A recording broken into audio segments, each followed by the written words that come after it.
जीवन में धैर्य इतना जरूरी क्यों? जी हाँ, धैर्य को इतना बड़ा क्यों कहा गया है कि संघर्ष से भी ऊपर या फिर कहें कि सबसे टॉप ऑन द टेबल धैर्य को क्यों रखा गया और धैर्य इतना जरूरी क्यों है? जी हाँ दोस्तों, इसको एक सबसे पहले कहानी के माध्यम से समझते हैं कि आपको एक कहानी सुनाते हैं, उसके माध्यम से आप समझने का प्रयत्न कीजिएगा, फिर हम और विस्तार से आपको समझाएंगे कि यहाँ पर दो दोस्त होते हैं। एक राजा होता है। जी हाँ, दोनों यहाँ पर साथ पढ़ रहे होते हैं, अपने अपने लेवल्स पर निकल चुके होते हैं। एक यहाँ पर डेयरी खोल लेता है दूध की और एक राजकुमार था, राजा बन जाता है। जी हाँ, अब यहाँ पर जो पहला दोस्त था जो दूध की डेयरी खोल रहा था तो अकाल पड़ गया और उसका सब कुछ खत्म हो गया। जी हाँ, वो बिल्कुल रोड पर रास्ते पर आ गया। दूसरा राजकुमार था, वो अच्छी खासी जिंदगी अच्छा खासा यहाँ पर जीवन जी रहा था। जी हाँ, वो अपने मित्र की जो राजा था उसकी काफ़ी तारीफें कर रहा था। जी हाँ, तो ऐसे में अब जब लाइफ डिस्ट्रॉय पर आई तो एक की लाइफ यहाँ पर बिल्कुल पटरी से उतर गई, दूसरी की लाइफ वैसे की वैसे थी। जी हाँ, लेकिन वो अपने इस मित्र की कभी तारीफ करते हुए नहीं थकता था। लेकिन अब जब समय का खेल शुरू हुआ तो वो व्यक्ति बिल्कुल कंगाल हो गया, बिल्कुल रोड पर आ गया।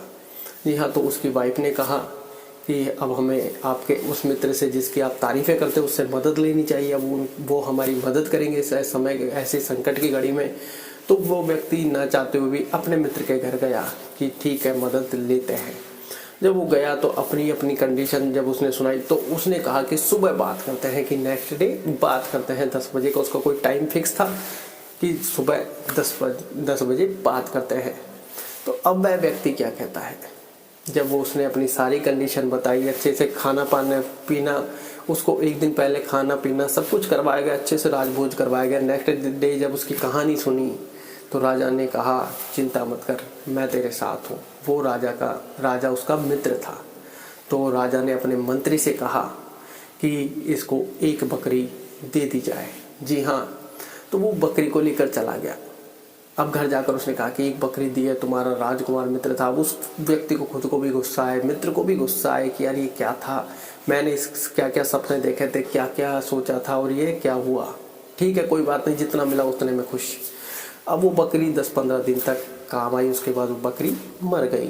ठीक है, अब वापस जब 2-3 दिन तक दूध की फिर समस्या आई तो फिर उसकी वाइफ ने कहा मित्र से वापस यहाँ पर मदद ली जाए, जिससे कि हम अपने आगे जीवन यापन कर सकें, नहीं तो हमारा बच्चा भी अब भूखा मरेगा। जी हाँ, तो फिर वो वापस मदद के लिए जाते हैं। राजा ने अच्छे से राजभोज कराया, सारे काम करवाए। उसके बाद फिर कहते हैं कि नेक्स्ट डे 10:15 बजे बात करेंगे। तो वहीं 10-10:15 बजे का जो टाइम ऑफ पीरियड था वहाँ पर जब वो बात करते हैं तो फिर राजा अपने मंत्री से कहता है इनको एक बकरी दे दी जाए। जब वो फिर गए तो फिर वो सोचते हैं कि ये राजा बकरी पकड़ा देता, लेकिन क्या करें, उनकी मजबूरी थी उस टाइम पे उस बकरी को भी लेना। तो वो बकरी को यहाँ पर ले लेते हैं। फिर वही 8-10 दिन तक चली, ऐसे करते करते लगातार सर्कुलर चलता रहा 4-5 बकरी तक। जब फिर वो वापस पहुँचे तो यहाँ पर अब कहे कि उस महिला ने फिर कहा कि आपके मित्र से मदद ली जाए, लेकिन उसने साफ साफ इनकार कर दिया। 8-10 दिन हो गए, बच्चा भूखा मरते मरते 3-4 दिन हो गया। तो अंत में उसने भी हार कर कहा कि ठीक है, मदद ली जाए। जी हाँ, तो अब ऐसे में वो व्यक्ति फिर वापस पहुंचा अपने मित्र से। उसके मित्र ने, राजकुमार ने पूरी यहाँ पर कहीं की खातिरदारी की। नेक्स्ट डे जब वापस आया समय, वही 10-10 सारी व्यथा सुनी, सारी कथा सुनी, तो उसने कहा तू चिंता मत कर, मैं तेरे साथ खड़ा हूँ। मंत्री, इसको फिर से एक बकरी दे दी जाए। उसको फिर बकरी दी गई। क्रोध बहुत आया, लेकिन क्या ही बोल सकते थे। लेकिन जब वो घर गया, बकरी 8-10-15 दिन बाद फिर वही करते, फिर वो बकरी अब की बार मरी नहीं और अब की बार वो बकरी ब्याह गई। जी हाँ, उस बकरी ने एक बकरी और एक बकरी ने फिर और एक बकरी यहाँ पर इस तरीके से उसके पास बकरी हो गई। अब वो कहता है और उसकी वाइफ भी कहती है कि अब हमें अपने मित्र का धन्यवाद करना चाहिए, चाहे जितना भी है, जैसा भी उसने हमारे यहाँ पर काम चलाया, तब हम उसका धन्यवाद करने जाते हैं और अच्छे से धन्यवाद करते हैं। जी हाँ, और अब की बार उसने फिर वही सेम सिस्टम चलता रहा। जब वो पहुँचे तो अच्छे से राजभोज कराया, अच्छे से खाना पीना खिलाया, सब कुछ करके कि नेक्स्ट डे वही 10-10 बजे बात करते हैं। तो नेक्स्ट डे बात करता तो बता रहा था कि अब की बार बकरी भी आ गई है और हम आपका धन्यवाद करने आए हैं। तो अब की बार उस राजा ने कहा इनको 100 गाय और 5 गाँव दे दिए जाए। तो अब की बार वो मित्र चौंक गया और उसने कह ही दिया कि ये क्या मतलब हुआ कि जब खराब समय था तो एक बकरी हमें दी गई और जब समय अच्छा हो गया तो अब हमें 100 गाय और 5 गांव, ऐसा क्यों? तब उस मित्र ने कहा, मित्र मैं तेरे दुख की घड़ी में साथ खड़ा था, मैंने तुझे एक बकरी दी, लेकिन उस समय तेरा समय दुखों वाला चल रहा था, दुर्भाग्य चल रहा था। अगर मैं तुझे अपना पूरा राजमहल या राजपाट भी दे देता तो वो भी कोयला हो जाता। जी हाँ, इसलिए मैंने समय की प्रतीक्षा की कि जब यहाँ पर ये बकरी ब्याह जाएगी तो समझो दुख के जो संकट के बादल है वो छट गए हैं। तो आपके जीवन में भी अगर संघर्ष चल रहा है, अगर कुछ भी परिस्थिति अगर चल रही है, तो समझो अभी बकरी मरी हुई है, जब बकरी ब्याएगी तो अच्छा समय भी आ जाएगा। लेकिन उस दौरान सारी परिभाषा आती है पेशेंस की, धैर्य की, निरंतर संघर्ष की। क्योंकि जब व्यक्ति निरंतर संघर्ष करता है, अपना अहंकार छोड़ता है, अपनी सारी चीज़ें छोड़ता है और फिर वो संघर्ष करता है, लगातार संघर्ष करता रहता है और संघर्ष के साथ साथ अपना आपा नहीं खोता, अपना संयम नहीं खोता और पेशेंस रखता है। क्योंकि पेशेंस की परिभाषा इसलिए सबसे ऊपर रखी गई है, या कहें कि पहले नंबर पर आता है पेशेंस। लाइफ में सफलता उन्हीं को मिलती है जो व्यक्ति पेशेंस के साथ अपना काम करता रहता है, धैर्य के साथ कि आज नहीं तो कल सफलता मिलेगी। आप देखते हैं बहुत से लोग महीने, 2 महीने, 6 महीने में दम तोड़ जाते हैं। जी हाँ, वहाँ पर उनको पेशेंस की आवश्यकता होती है। जब व्यक्ति का बुरा दौर आता है, कहें कि वहाँ पर अगर व्यक्ति ने पेशेंस रख लिया, संघर्ष कर लिया, तो वो बुरा दौर कब खत्म हो जाएगा आपको पता नहीं चलेगा। और जब वो संकट के बादल छटेंगे तब कोई बड़ा राजमहल भी आपको मिल जाएगा, क्योंकि आपने उस समय संघर्ष किया है दुखों की घड़ी में। लेकिन हम करते क्या है, जब दुख का पहाड़ टूटता है, हमें हर जगह अंधकार दिखाई देता है और हम ऐसे डिसीजन उस टाइम पे ले बैठते हैं कि हमारी लाइफ में फ्यूचर कभी नहीं होगा, ब्राइटनेस कभी नहीं आएगी, कब इस अंधेरे की सुबह होगी पता नहीं है, कोई रास्ता आपको नज़र नहीं आता, कोई यहाँ पर दीपक की एक छोटी सी लो भी नहीं दिखाई देती। उस समय में हम ऐसा डिसीजन लेते हैं, या तो लाइफ को बिल्कुल ख़राब करके पटक देते हैं, या ऐसी चीज़ों के आदी हो जाते हैं कि हम कभी जागना ही नहीं चाहते, या फिर कहे कि ऐसा डिसीजन ले बैठते हैं जो कि हमारे लाइफ को बिल्कुल डिस्ट्रॉय कर देता है। और कुछ लोग ऐसे डिसीजन लेते हैं कि लाइफ को ही डिस्ट्रॉय कर देते हैं, खेल खत्म। उन व्यक्तियों के लिए भी ये सबक है कि लाइफ में पेशेंस बड़ा ज़रूरी है। जब कोई व्यक्ति मर जाता है और उसके साथ वाला जो व्यक्ति बहुत ज़्यादा दुखी होता है, उससे भी ये कहा जाता है सब्र करो, धीरज रखो, क्योंकि हर व्यक्ति जानता है कि ये परिस्थिति दुखों की है, आज नहीं तो कल ये भी गुजर जाएगी। तो इसलिए उस समय में पेशेंस बड़ा ज़रूरी है। संघर्ष लगातार करते रहो, रुको मत, क्योंकि जब वो घड़ी निकलेगी तब आपने जो संघर्ष किया है उसका परिणाम मिलने की बारी आ जाएगी। लेकिन आपने जब दुख की घड़ी आई और बिल्कुल कहें कि यहाँ पर दरवाजे बंद करके बंद कमरे में अगर आप छिप गए, तो आप ये करो कि जब सुख की घड़ी आएगी तो आपको क्या होगा, सिर्फ आप उस कमरे से बाहर निकल पाओगे लेकिन कर कुछ नहीं पाओगे। तो इसलिए दुख की घड़ी में भी चाहे थोड़ा कम ही सही, शांति के साथ संघर्ष करते रहें, क्योंकि जीवन में शांति के साथ संघर्ष अगर आपने कर लिया, क्योंकि जब दुख की घड़ी आएगी तो परिस्थिति सब तरीके से आपको विचलित करेगी, लेकिन आपको वहाँ पर माइंड स्ट्रॉन्ग की ज़रूरत है कि माइंड स्ट्रॉन्ग जितना होगा उतना अधिक पेशेंस होगा। और माइंड स्ट्रॉन्ग और पेशेंस कहाँ से आएगा? मेडिटेशन से आएगा, क्योंकि मेडिटेशन से माइंड शांत रहेगा, मेडिटेशन से माइंड की सोचने समझने की शक्ति बढ़ेगी, मेडिटेशन से माइंड खुद समझेगा कि यहाँ पर ये संघर्ष की घड़ी है, दुख की घड़ी है, पॉजिटिवनेस बनी रहनी है। तो ये खुद सिग्नल बार बार समझाता रहेगा अपने आप को भी, और आपको भी पूरी तसल्ली के साथ लगा रहेगा कि यहाँ पर शांति की सबसे ज़्यादा आवश्यकता है।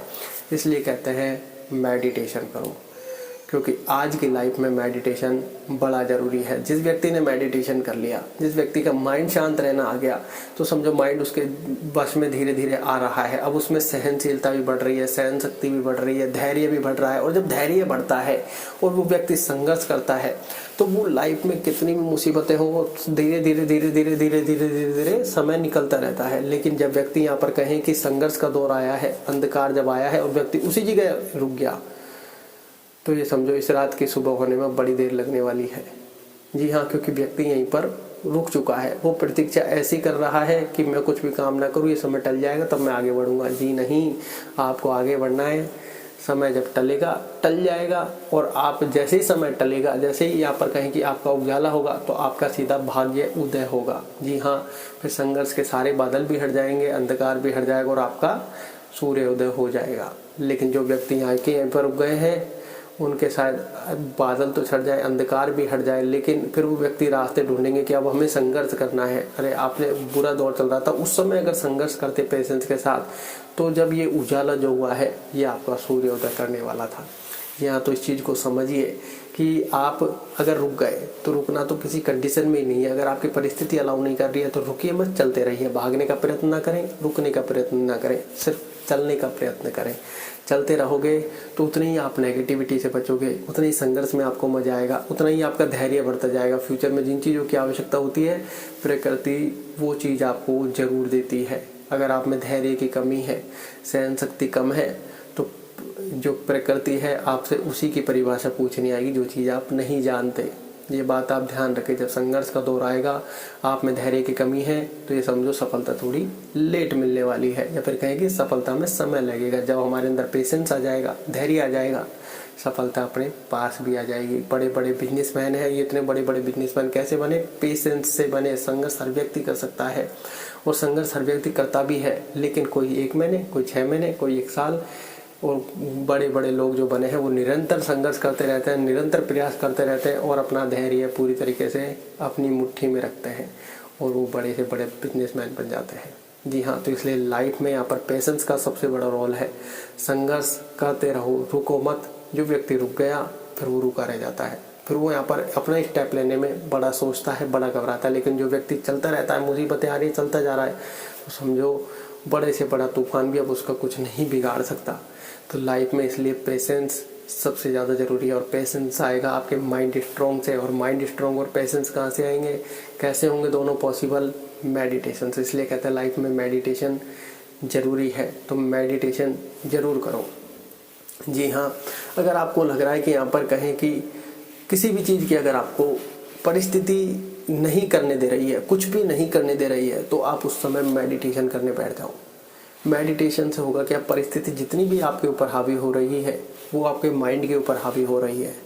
जितने भी सब चीज़ें काम कर रही हैं, जितने प्लैनेट्स काम कर रहे हैं, वो आपके माइंड के ऊपर कर रहे हैं, और माइंड आपका अधीर होता जा रहा है, आपको नेगेटिव ऊर्जाएं देने जा रहा है और आपका काम बिल्कुल रुकता जा रहा है।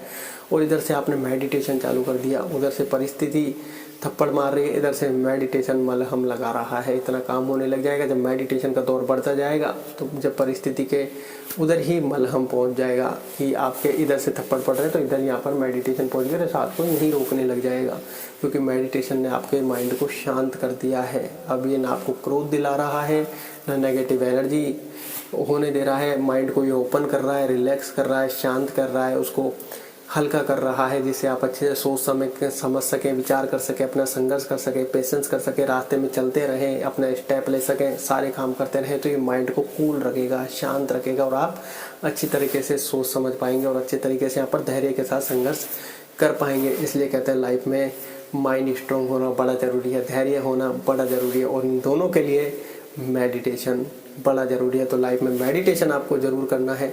मेडिटेशन ये समझो कि हमारे लिए, खुद के लिए बड़ा ज़रूरी है, इसलिए मेडिटेशन ज़रूर करो।